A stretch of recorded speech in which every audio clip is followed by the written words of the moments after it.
Okay, good afternoon, everyone. Thank you for joining our panel. Welcome to Breaking the Rules, Innovative and Equitable Business Models in Publishing. When my panelists and I sat down many months ago to try to figure out, well, what's the central problem we're trying to tackle here, a question, it kind of boiled down to how can publishers and other publishing professionals organize themselves as a business in a way that values all stakeholders?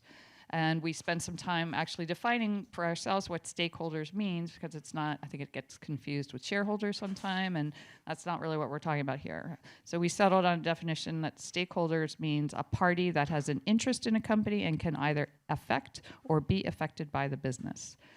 So under the typical corporate publishing model, organizations tend to privilege the benefits of shareholders or top executives. Under a stakeholder model of governance, organizations take into account the larger ecosystem that contributes to the success of the organization, and without which the organization probably couldn't even function. When it comes to publishing, that means authors, staff, readers, service providers, the local community, the environment. If you take any one of those out, the company isn't going to survive. So a stakeholder model recognizes the interconnectedness of that. I think this is a really timely topic, especially for a conference that's dedicated to publishing for the greater good. If you haven't noticed, traditional publishing is under a lot of stress. In times of stress, leadership often takes steps that shortchange certain stakeholders or pit stakeholders against each other. Perhaps some of you have read some of the critiques of the recently launched Authors Equity. This is a company that's raving about how it's a brand new model, but what they're really doing is, and that it's all about the benefits of the authors, but they're outsourcing pretty much every single function other than higher leadership. So I see that as pitting the authors against the staff who don't get in-house benefits. So in response to these pressures, we've actually, on the happy side, seen pushes toward nonprofit models, community-funded models, employee ownership, a rise in unionization efforts, and even strikes at publishers and bookstores and even vendors like Amazon and Barnes & Noble. I was certainly interested to read in the past, I think it was the past couple weeks, that the 100% employee-owned Chelsea Green out of Vermont recently sold itself to Rizzoli. And a bit of a shocker, but I certainly hope that means that those employee owners cashed in on the deal, and I'm rooting for them. So what does a stakeholder model look like on the ground? Are there competitive advantages to the stakeholder model? What are the hazards, and how can those hazards be mitigated? This is all pretty complicated stuff. So luckily, we have 3 esteemed panelists here today who each in their own way have been working to break the rules governing the traditional publishing ecosystem and tilt the world of publishing toward the greater good. To my immediate left is Raya Rahman. She's the founder of Guba Books and the educational content creation specialist at Let's Read, an initiative of the Asia Foundation. To her left is Maureen Forys, is Agent 001? Yep. Agent 001, meaning she co-founded the publishing services provider Happenstance and Type-O-Rama. And Praveen is CEO of both Kepler's books and currently Berrett-Koehler publishers. So please, if you give a short round of applause welcoming our esteemed panelists. So we're gonna, we have a bunch of different questions that we've kind of prepared in advance. Not everybody is going to be answering every single question. I will keep an eye on the time to make sure that we have at least 10 minutes of Q&A at the end. I'd like our panelists to start by sort of telling your personal story. Can you describe what about your business advances publishing for the greater good? Or at least what are you trying to do? Raya, do you want to start? Sure. I wear 2 hats right now. Thank you, Johanna, for reading out my entire title at the Asia Foundation. It's a big one. But to keep things simple, I'm the owner of a very small children's publishing company, a bilingual publishing company called Guba Books. And I also have another job at the Asia Foundation, really doing the same thing. I'm kind of their publishing specialist, but they call it book creation, content creation, educational content creation specialist. But I make books for them. So in both these organizations, I'll talk about my company, which is Guba Books, and go back to the question, which was, how do I envision stakeholders? Is that right? That'll be the next one. Oh, sorry. What was the question? The question is, describe what about your business model advances publishing. Okay. For Guba Books, I started this company when I could not find books that represented the language and culture of from where I came from.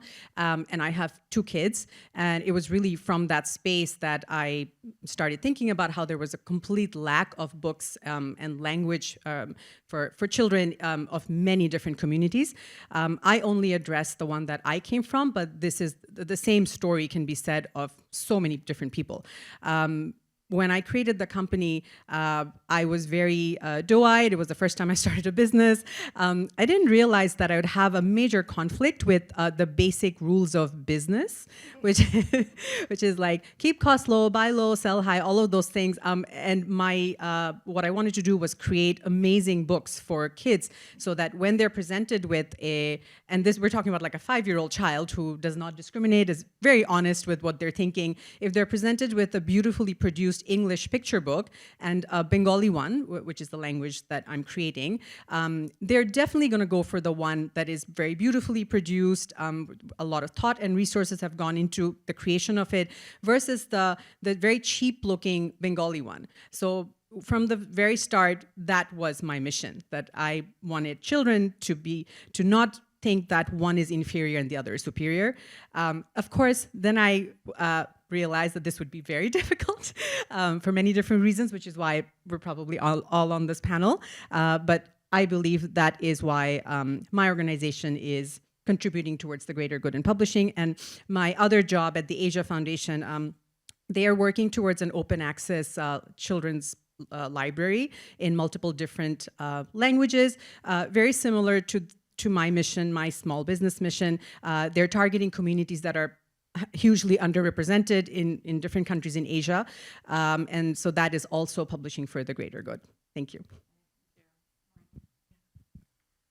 I'm Maureen Forys, Agent 001, Happenstance, Type-O-Rama.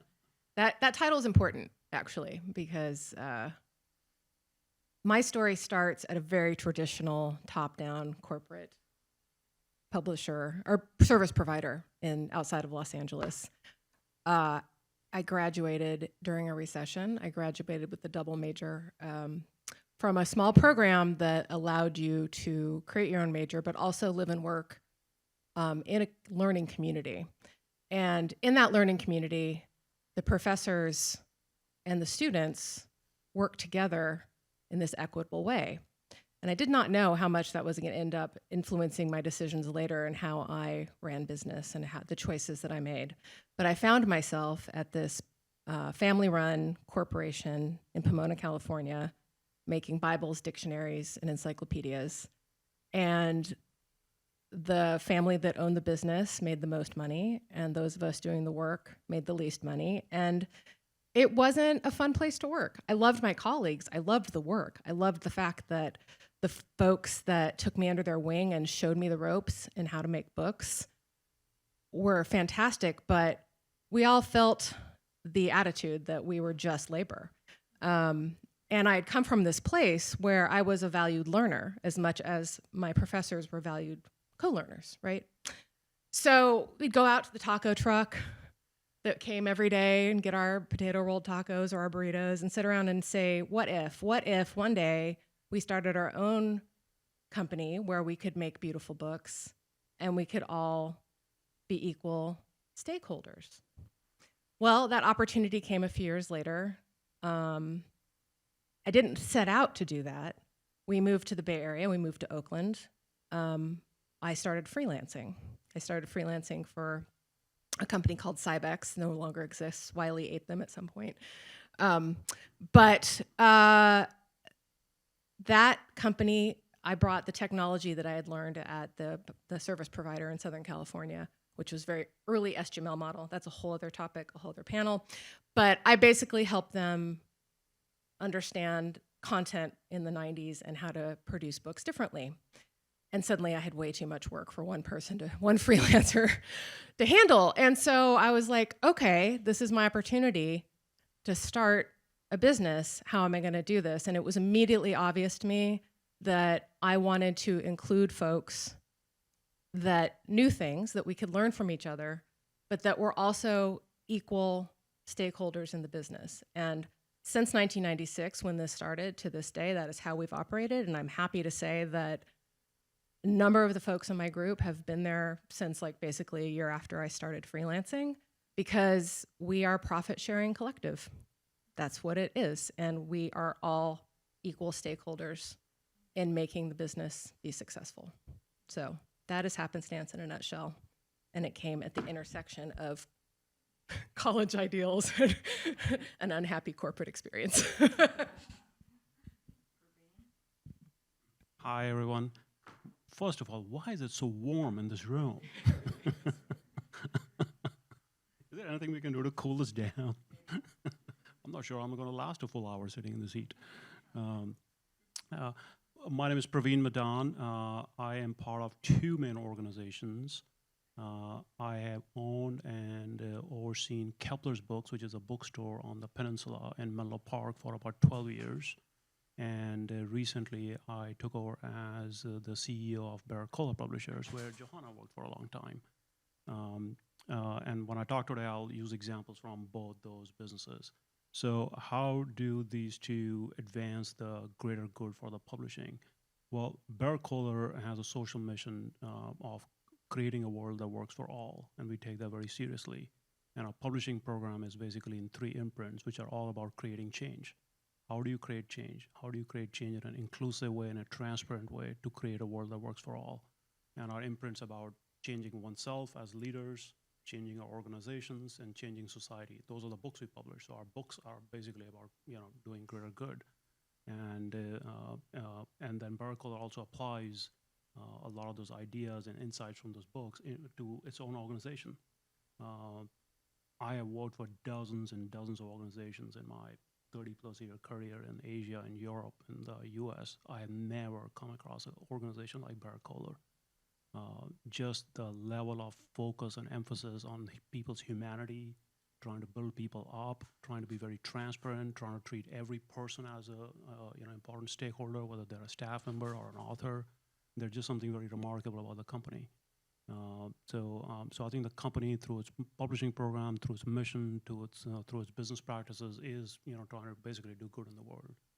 And at Kepler's, we are trying to do good in the world by essentially 12 years ago, we started the process of converting Kepler's into a nonprofit, into a community-serving nonprofit organization.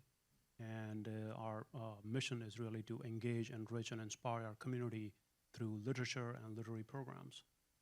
So once again, the idea is to turn what used to be essentially be a commercial retail business into a community-serving nonprofit. So it just so we have a lot of programs with schools and underserved schools,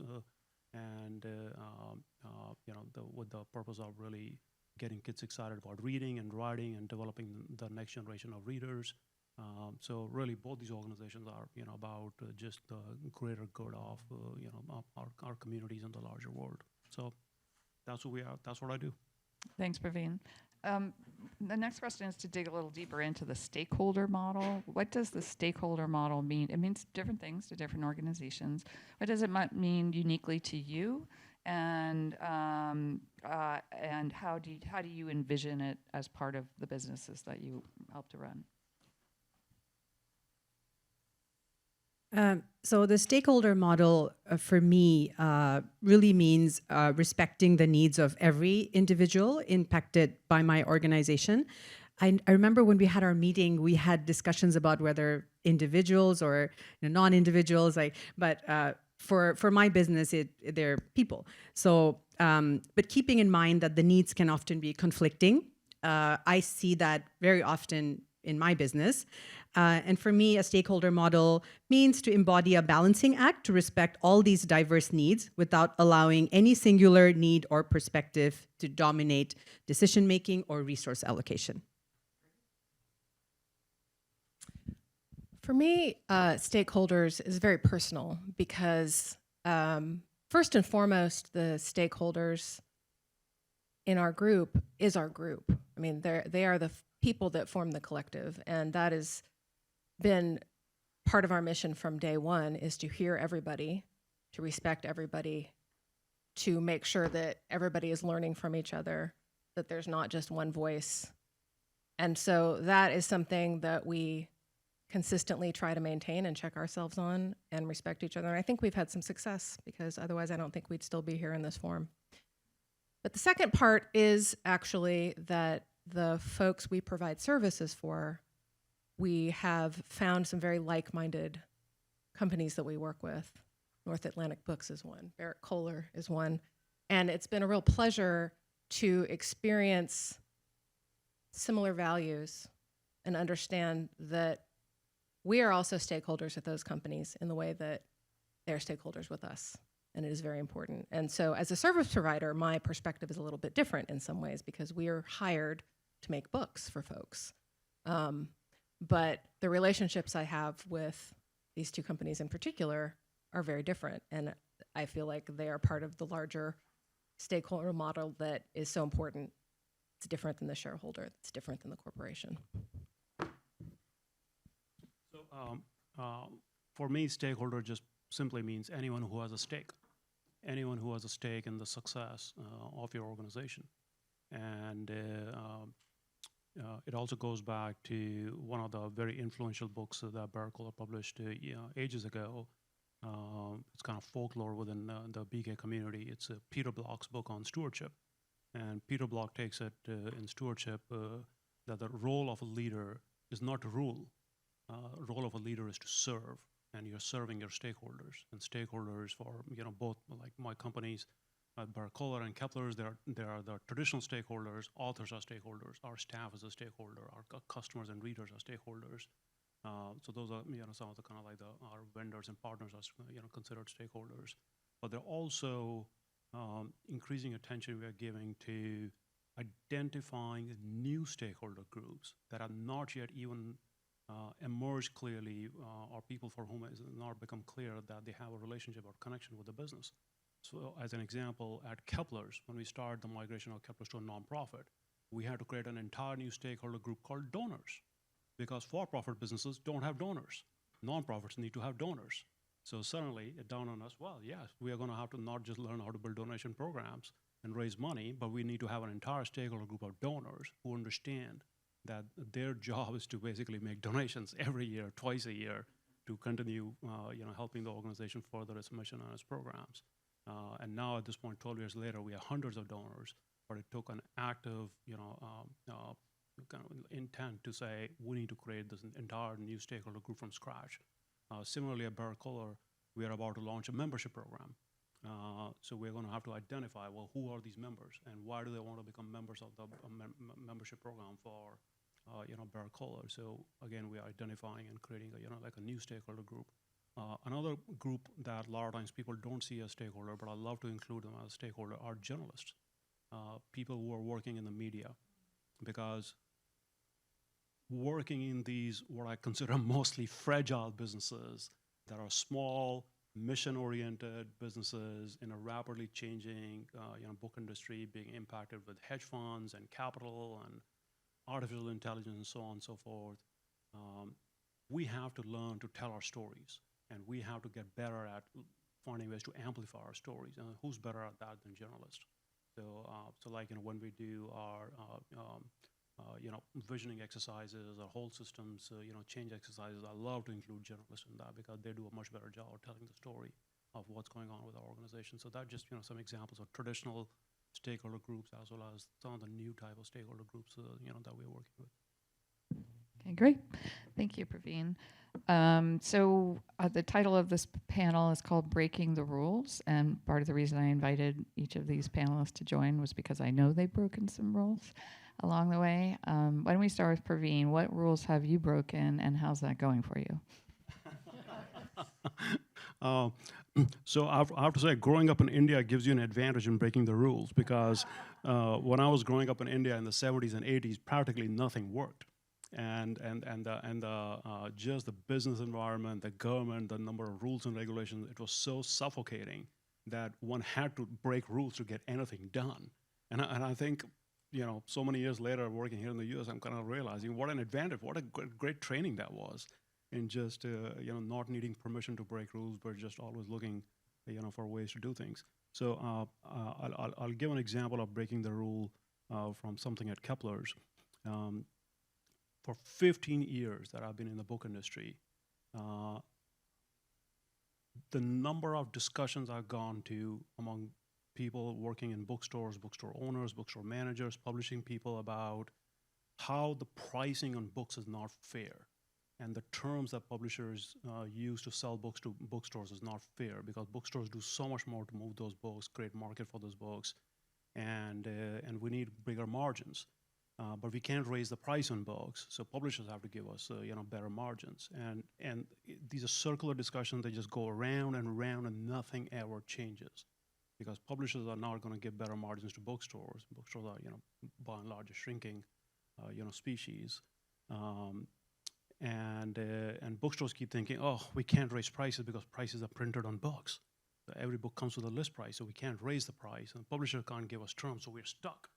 We're stuck because publishers are not going to change their terms, and we can't raise the price, so we're just stuck. We can't improve our margin. Well, it turns out there's a very simple rule you have to break to get out of that equation. You can change. You can raise the price, and you don't need the publisher's permission to raise the price. You just need your community's permission. You just need your customers' permission to raise the price. So 3 years ago, we implemented a living wage surcharge at Kepler's, which means every receipt for anything you buy at Kepler's now comes with, we started with 2%, and now it's been increased to 3%. It comes with a 3% surcharge. And that 3% goes towards funding a program that we've had for a long time to improve wages for our staff. So the entire money from the 3% surcharge goes to creating better wages and better benefits for our staff members. It's a very simple solution, and we actually stole the idea from restaurants. So, if you go to restaurants in the Bay Area, they're all adding surcharges. They're like, oh, restaurants are doing it. Why can't we do it? So we polled our community. We tested the idea. We found there was actually a lot of support. My staff was dead against it. They hated the idea. They thought our customers are going to get mad. There's going to be fights at the register, and there's going to be this and that. It's just, in psychology, they call those fear projections. They had all these fear projections, and finally, I had to do a survey of our customers. This is an example of stakeholder. I had to use my customers to try to convince my staff that it's okay to raise prices. And the program has been so popular. We actually get a lot of praise from our customers. We've seen stories of our customers at the register telling their children, look, what a great thing this is. Kepler is trying to pay decent wages to its staff. And that's the kind of person I want you to be. So, Praveen, if I could just add something onto that. Publishers themselves are constantly being told by their distributors that you can't raise prices because the indie stores won't tolerate it, and you'll lose the indie stores. You're talking to the indie stores; they're like, "This is ridiculous." They're appalled that they're the ones who are being blamed and are used as a pawn in this conversation. Yeah. It just there are these myths that go around, and they get the narrative almost like this is a law of gravity. This cannot be changed. No, it can't. Well, of course it can be changed. We've had the living wage surcharge program going for 2.5 years. And the 3% that we charge flows straight to the bottom line because there's virtually no cost associated with it. It's pure profit. And we're just taking that entire money and putting it into our staff compensation pool. And I can't believe nobody else is copying it. I keep telling other bookstores to copy the idea. Nobody's copied it yet.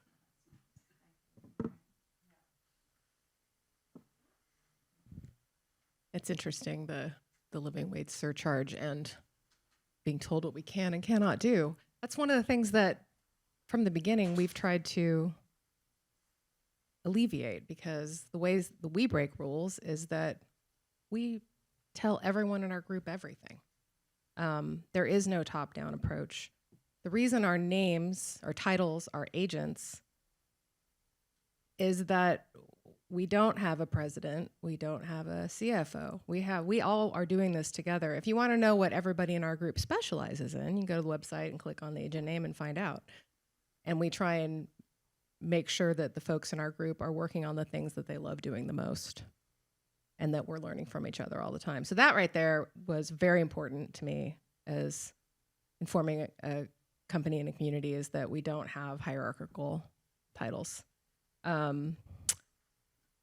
The other thing is that we, from the beginning, recognized that not everybody is 9 to 5. I am a perfect example of that. Everybody who works with me knows that it is very difficult to get a meeting with me before noon because I am not functional well before noon. But if you need to talk to me at midnight, I'll talk to you till 3 in the morning. It's just the way it is. One of the advantages of this, because we've got, zombies and vampires and angels of the morning, is that you can get a hold of somebody almost 24 hours a day in our group. And that's been a real advantage over the years. As we operate, everyone in our group knows exactly what we're charging the client and what they're going to get paid. There's no like hidden agenda there. We talk about it every year. So that has always been upfront. So these are the rules that I think that have made us successful, because so much of this work is no longer here in the States. So much of it has gone to places that charge less because we've been told we can't charge more for books. Books stay the same. It's very stagnant pay. It's very stagnant pricing, that kind of thing. But because we are able to be resilient and transparent in this way, it's worked for us over the years. And we discuss these problems and figured out how to move ahead. We meet once or twice a year as a collective to discuss where we are and where we need to go. And if we've had a good 6 months or a good year or not, and what have we learned from that? And so those are the kinds of things over the course of nearly 30 years, because we're coming up on the beginning of year 28 here, that has worked for us and has broken the rules.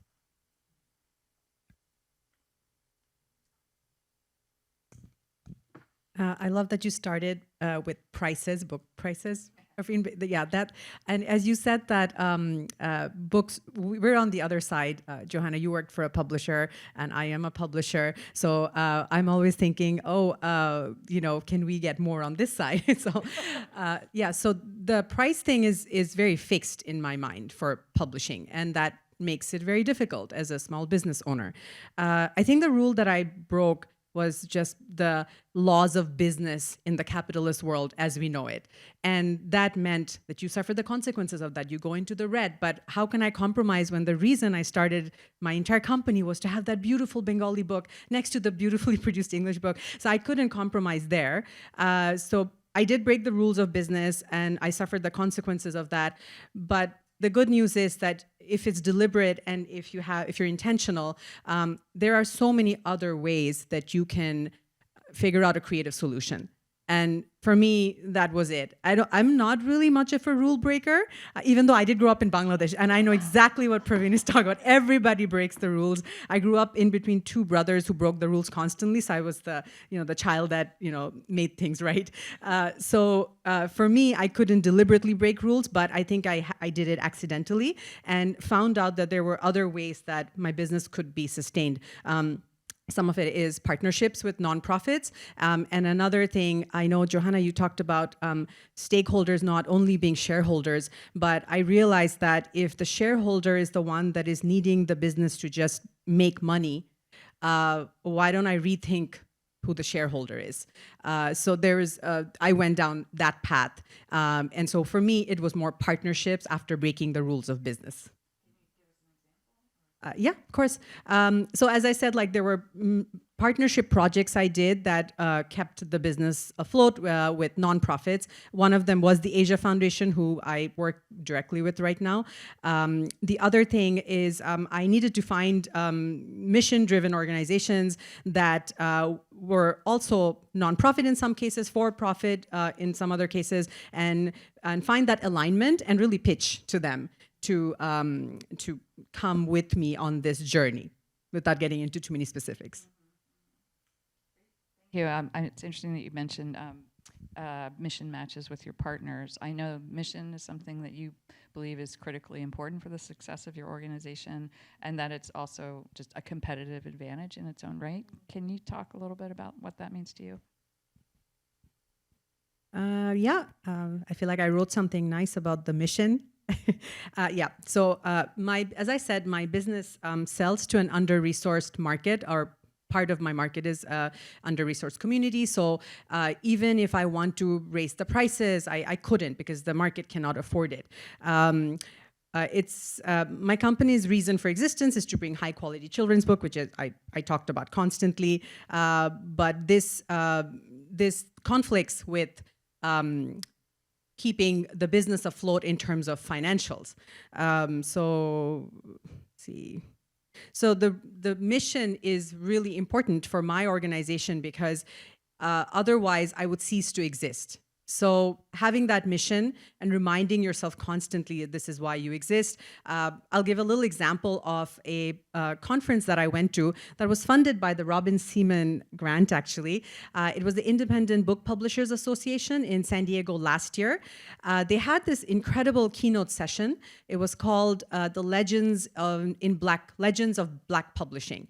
And it was there, I think this was a year ago, it was there that I realized that I've just been thinking about this the wrong way, that my original intention, as naive as it was really the right approach. And this is a long game for me, and that's it.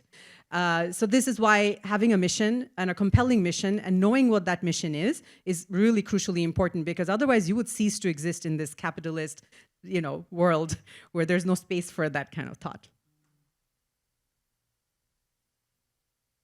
That's beautiful, thank you.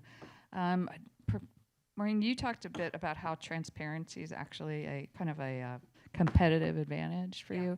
Do you have more to say on that, or I was going to ask Praveen to address that question too? I mean, I can talk a bit more about how important that's been over the years. Like I said, coming up on 30 years, most of those years have been good years, but there have been years that have been tough. As we know, over the last 25, 30 years, publishing has gone through a sea change. It has, the Big 10 became the Big 5, and now we could argue it's the Big 4. And the pressure has always been, because of the capitalist model, less money, more margin, less money, more margin.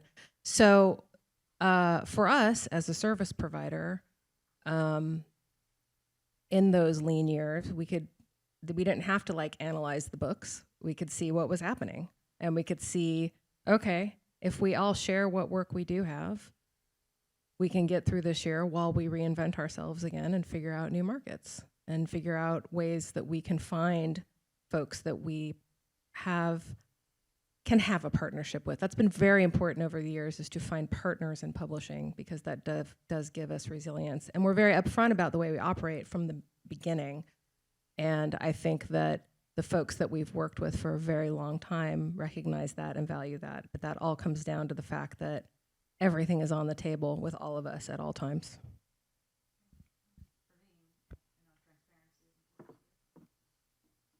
Yes. So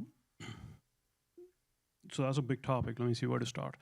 I used to think transparency is going to be simple, because if I was a leader, I commit to running a transparent organization. My job is to just make sure everything is available to everyone. It's about access. Everyone has access to information. Everyone knows how decisions are being made. Everyone has a chance to participate in decisions. And then my job is done. I've made everything 100% transparent.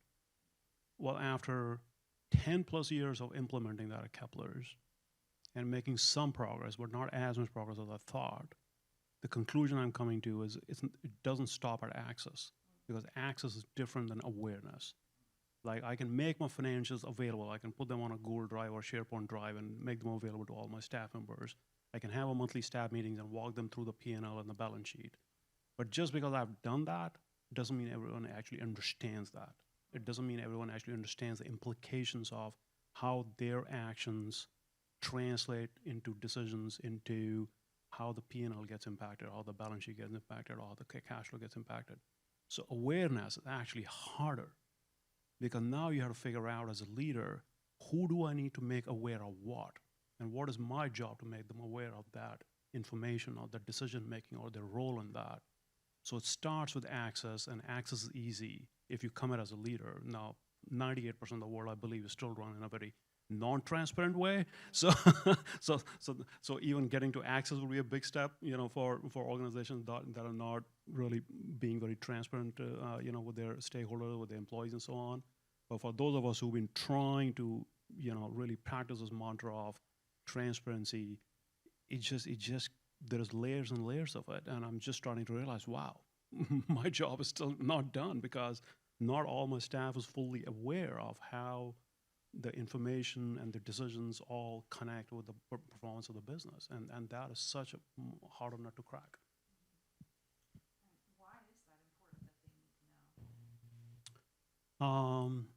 Well, patting yourself in the back and saying, I'm transparent. Is transparency a competitive advantage? so I think the point I'm trying to make is it doesn't stop at transparency.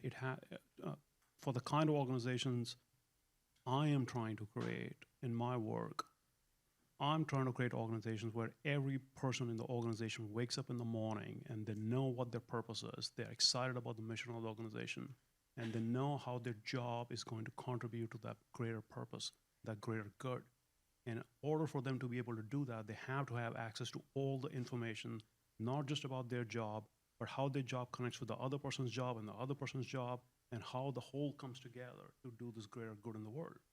And without transparency, the whole thing falls apart. It doesn't work. I mean, I think non-transparency works in an organization that's driven by the command and control top-down hierarchical structures, or the type we're trying to get away from. But the kind of organizations we're trying to build, all of us here on the panel and are running, transparency is just burden. I mean, it's just a core component of it. And back to my original point, I don't think it stops at access. I think it's our job to make sure every single employee and every stakeholder understands what's going on with the organization and how their contracts and their relationships. So if I come to Maureen and say, hey, Maureen, I think you're charging too much as a producer, and here's why I think you're charging too much, we have to have an honest, conversation about that, because she's a stakeholder, and we can't have that unless we're transparent about our financials and how our prices might be impacting, the publishing business she's working with. Yeah. Can I comment on that a little bit more? It strikes me what you're saying, because one of the things that we've always been trying to achieve, I don't know if we're always successful, but we keep striving, is that we're trying to break that internalized capitalist stuff that we have all learned, right? We live and work in this environment. It is really hard to undo that. It is very easy to just sort of fall back into the habits of no, we got to work hard, we got to make money, it's never going to be enough. But as we know, in our late stage capitalism times that we live in, it's never going to be enough. It's never going to be. You can't beat the system. Somebody is going to say, oh well, you've reduced your prices, but it's not enough, so we're going to go somewhere else. So we have to find a different way to approach it. And the thing that I think has worked so well with us, even if we don't always succeed in everything we're trying to do, is that people feel ownership. They don't feel like they don't have access to somebody at the company. And so when we do have successes, we all get to share in those successes. But when we have challenges, we work on those challenges together. And that is powerful. And I think that is something that we have to continue to try and learn to value and unlearn the other stuff and unlearn the rat race and the, breathy, like, oh, it's never going to be enough kind of thing. Even though it's very hard when you're trying to pay the bills and be a successful company, it's important to keep that in mind.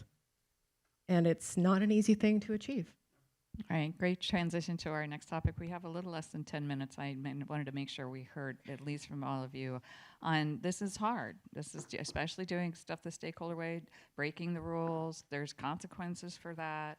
There's challenges. What are some of the challenges inherent in your taking a stakeholder approach, and how do you work to mitigate those challenges? We'd love specific stories if you care to share. All right, I'll just keep going. I mentioned it before, but we've been, we're very resilient. We're coming up on 30 years, which I'm really proud of. I mean, that is something. I can't believe that number is real sometimes, but there it is. And over the years, we've been doing really well, and then publishing throws us a curveball. And I do really think that if we hadn't continued this model, I don't think we'd still be here, because the resiliency we get out of being each other's equal, transparent partners allows us to rise to these challenges and continue to grow and change and figure out what it is that makes us valuable to the folks that we provide services for, and vice versa. There were lessons learned about corporate publishing, like definitely that is something that if there are believers from the top-down approach in a very capitalistic model, it's very easy to throw a service provider away just for the balance sheet. Whereas if we found partners over the years, Berrett-Koehler and North Atlantic, we understand that we're in it together to produce the books so that everybody can continue making books that matter and books that are important, that kind of lesson. But it has not always been easy. It definitely has not always been easy, because when we have a bad year, we have to look at the money and we have to say, okay, let's split up what we do have and figure out how we're going to find more partners. Luckily, it's only been 3 out of the 30 where we've had real challenging years and have managed to reinvent and come back out on top. But you never know what's going to happen, especially when the pressure from the top is, make money for less money, make books for less money, make more books for less money. And luckily, we also have a technological advantage there. That's one of the things that I haven't really talked about today, but we are, as a group, able to continue to push how we make books, which has allowed us to continue to make books in wonderful ways and concentrate on things like the design rather than the tedium. And so that has also been very important. And we learn from each other and we share knowledge. We make sure that we have periods where we call it Happenstance University, where we're trying to make sure we're staying up to speed, learning from each other, learning if we need to figure out new things. So those are sort of the challenges and the responses to the challenges that we've achieved over the years. The challenges for me were sort of existential because, because when it's all of the things that we've talked about here, those rules of capitalism, why is this existing if it's not making money? All those questions. And there were other just on an operational level. Like, I don't think I'll ever figure out like the inventory, how much to print. Wow, like that. That stuff that keeps me up at night. So yes, and then the stakeholder model that I talked about, fair compensation, really good quality books for a market that can't afford them. So all of those things create all the challenges that lead to that existential crisis. But it was, I think, the one of your questions, Johanna, about knowing your mission. That was really important. I'll again reference the panel session that I saw, Legends in Black Publishing, because these are individuals who created their publishing companies in the 60s and 70s when they were living segregated lives, and it was very, very difficult. So they created books for kids that nobody was creating books for, and it really stayed with me, and it allowed me to think more creatively and just be like, oh, hey, I don't have to follow this rule that I've been taught all my life to follow. I can just pivot and be agile. So all those typical words, I did start living them a little bit, I guess. So that's how I overcame some of those challenges. Great. And Praveen? Wow, that's another really good question. Challenges. Well, there's so many challenges. I think the type of leadership that's needed in these organizations is different and harder. I think the type of board members we recruit to have boards, I've learned you have to be just really deliberate and selective about. Because if you're running a mission-driven, transparent, egalitarian, stakeholder-oriented organization, and you end up having board members who come from the other 98% of the world, who are used to command and control top-down organizations, they are going to bring those practices with them. And suddenly you have a clash and you have a conflict in terms of what you're trying to do in the organization and the kind of board members you ended up with. You have to be deliberate about the kind of investors and donors you bring in. So I think the underlying values that drive our organizations and just being very, very intentional about not compromising on those values in the way one hires staff, recruits board members, thinks about succession planning, or hiring, and so on and so forth. I mean, that's just so important. And answers to all those challenges, I think for me, it just comes down to commitment. If one is committed that this is the way, there is no other way, and I am personally totally convinced, having spent 20 years before that working in the corporate world, that that the way we are talking about running organizations, stakeholder-driven, transparent, very, egalitarian, is the way to run the organization, and the world would be better off if most organizations were run that way, all organizations were run that way. If one is committed, you just keep going.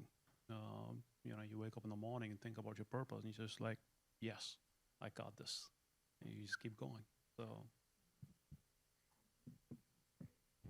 Yeah, I'll share a little anecdote of how challenging times can pay off if you really do a partnership, treat your stakeholders. Back in 2004, when I first joined Berrett-Koehler, at one of our very first management team meetings, we learned that we had a book, The Confessions of an Economic Hitman, that had just hit the New York Times bestseller list. I was like, great. They were like, bad news, we're out of inventory. And we're like, oh. And I was like, oh, worse news, we don't have enough cash to pay the printers to print more books. I was like, what? I was coming from like Wiley, which is like, that would never happen. But, it took some scrambling, but because Berrett-Koehler had treated both its printers and its distributor honorably and transparently, and we were just open about our situation, they ended up fronting us the money, and that book stayed on like the New York Times bestseller list for like over a year. But that doesn't happen if you're treating your partners as pure transactions. People don't take risk hits like that for you if you just play by the regular rules of capitalism. So with that, it was a very happy story for all of us. We have 11 minutes left for questions and answers. So I'm going to come with the microphone to anybody. Anybody have a question?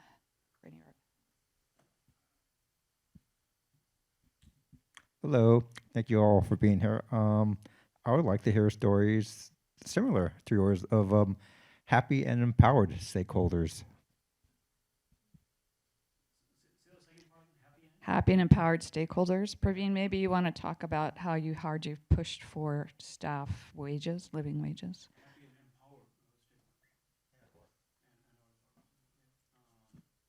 Yeah, so at Kepler's 12 years ago, when I was taking over very early on, we adopted a philosophy of staff first, which simply meant that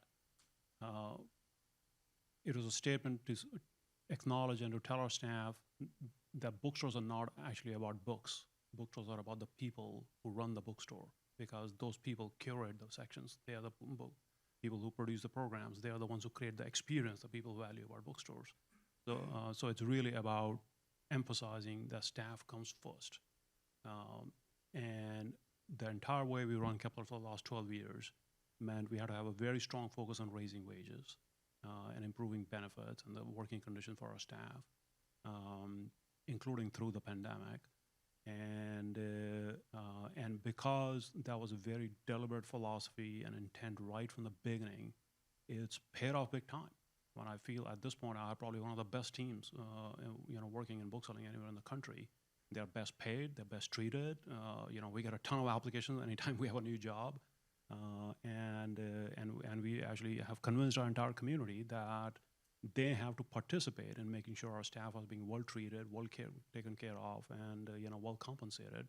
Because without that, they can't have a bookstore.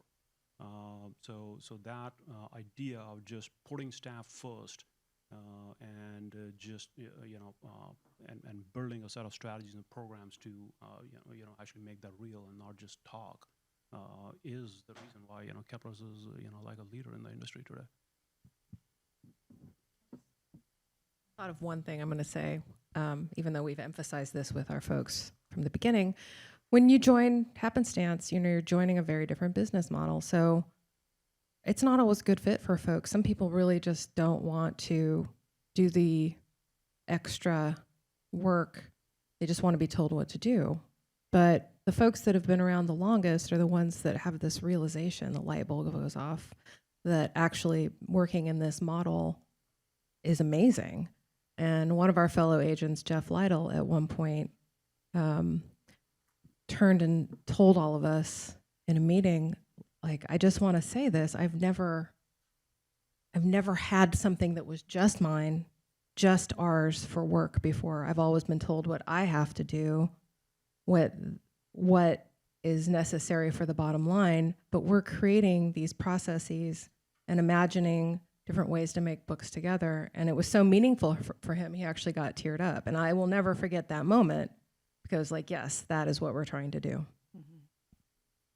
Great. Raya, do you want to share an anecdote or pass? Or you can pass.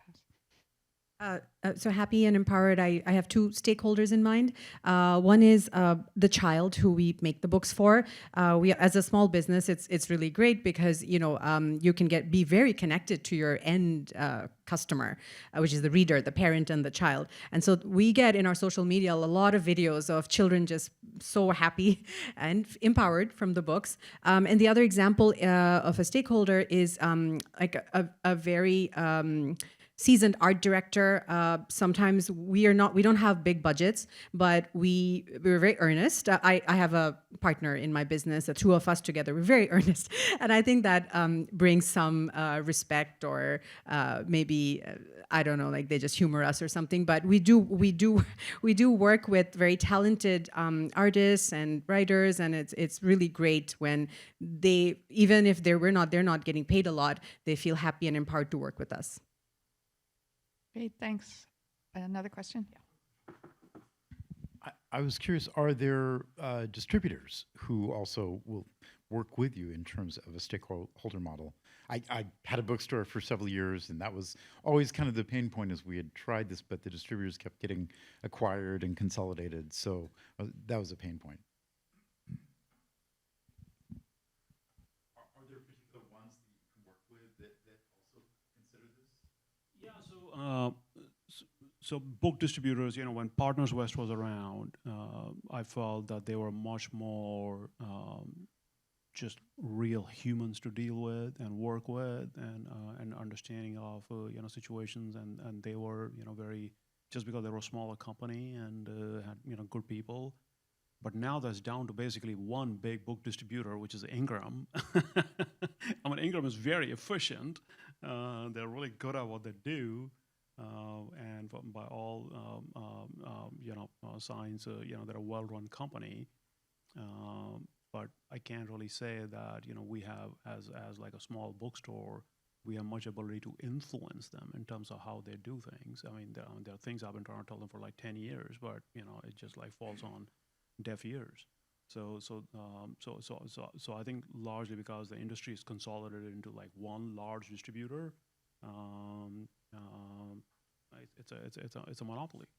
And maybe to rephrase that, do you go direct to publishers then? Yeah. Of course. We do try to buy at Kepler as direct as much as possible, but we do have to use Ingram still a lot,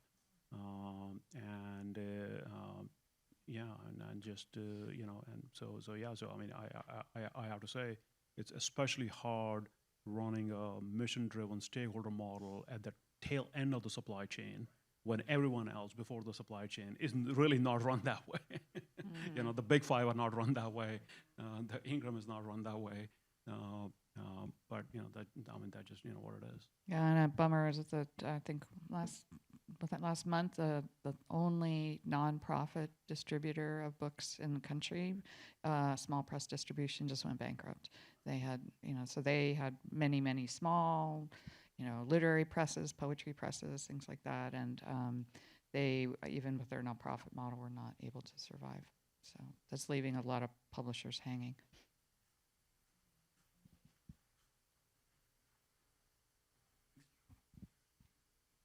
Raya, thank you for bringing readers into this conversation as stakeholders.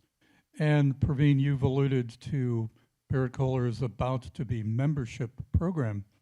I wonder if you could say more about how the publishing industry could maybe make readers more active participants, besides just buying books and reading them.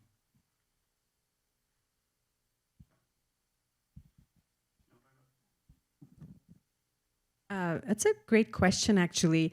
Having not come from, I had like a previous life before I started my publishing company, by the way.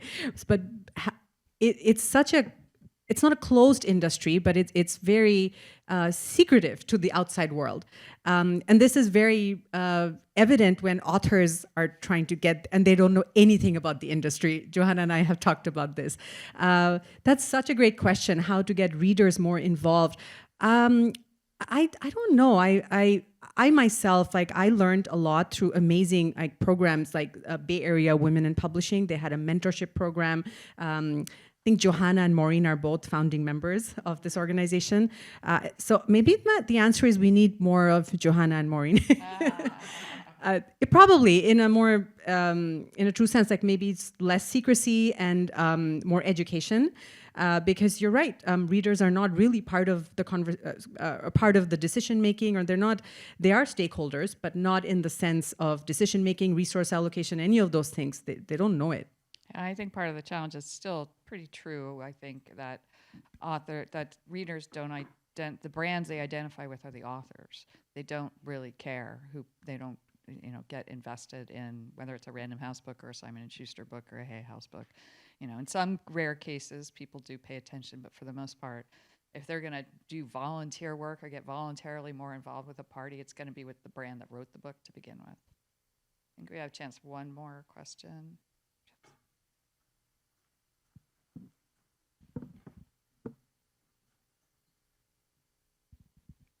Thank you for this conversation.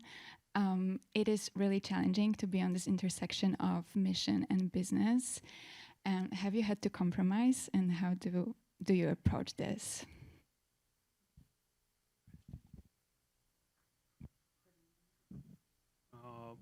Challenging to be in the intersection of business and mission, and have you had to compromise? Yeah, absolutely, you have to compromise.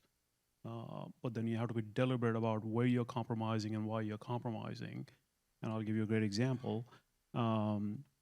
Berrett-Koehler, through the pandemic, found itself locked into a long-term office lease, which was very expensive.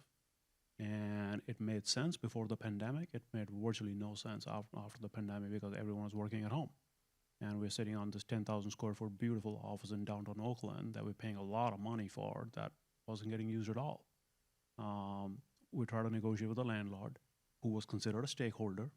We tried to be transparent with the landlord. Nope, it wasn't going anywhere. So we had to play hardball because it literally was down to, if we don't get out of this lease, the business is going to go under. So at that point, one had to make a choice. Are we really going to try to save the business, or are we going to continue treating these landlords as a stakeholder, keep paying them money for an asset we're not using? So we had to play hardball. And it was very non-Berrett-Koehler way of having to play hardball. Frankly, we basically stopped paying rent. We're like, do what you can. We're not going to pay rent till you negotiate. and we finally got out of the lease. But a lot of people within the company were just aghast that we were breaking our value, we were breaking, our promise that this was a contract and we should honor the contract. I'm just like, well, you can let the company go under, or you can break the contract. And all we're trying to do is break the contract in a reasonable and transparent way. So I think even if you are breaking the rule and compromising on your, kind of like principle of honoring, all your stakeholders, you still have to do it with as much openness and respect and transparency about why we need to do this, and when we did. So do I feel good about breaking the lease and getting out of it? Yes, I do.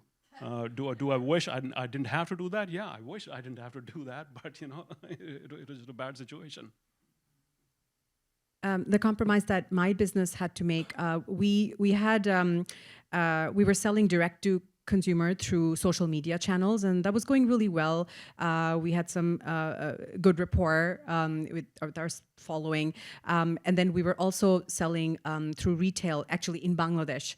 And I had to make a tough decision to really cut our resources on the social media, because I was just seeing it only did well. We only sold when we had a very skilled social media person working it in the back end. And yes, we always did get revenue, but it just, I couldn't justify the costs because it didn't cut it. So that's a compromise. And I hope that as I get more creative with bringing more funding and partnerships, that we can get, because that, I think, disappointed a lot of our customers who were there. And that's the sad part about business, is that it's not really about your 1 or 2 customers. It has to scale up to this many for it to be viable. So that's one example. I think also in my experience, a hazard of running businesses that are very much around partnerships, where you really care about your partners, is if this initiative or this startup within your company isn't working, you probably end up waiting too long to pull the plug because you don't want to hurt your partners. So that's a hazard. That's a lesson I learned, is like, you got to act a bit rapaciously to cut the losses. To Praveen's point, if the company's not in business, then none of the rest of this matters. So it's hard to cut your losses as early as you'd like to when you actually really care about the people you're in business with. So with that, I want to honor and thank our wonderful panelists. Everybody, please give them a round of applause. Learned many, many great things today. Thank you, Johanna. Yes, it was a pleasure.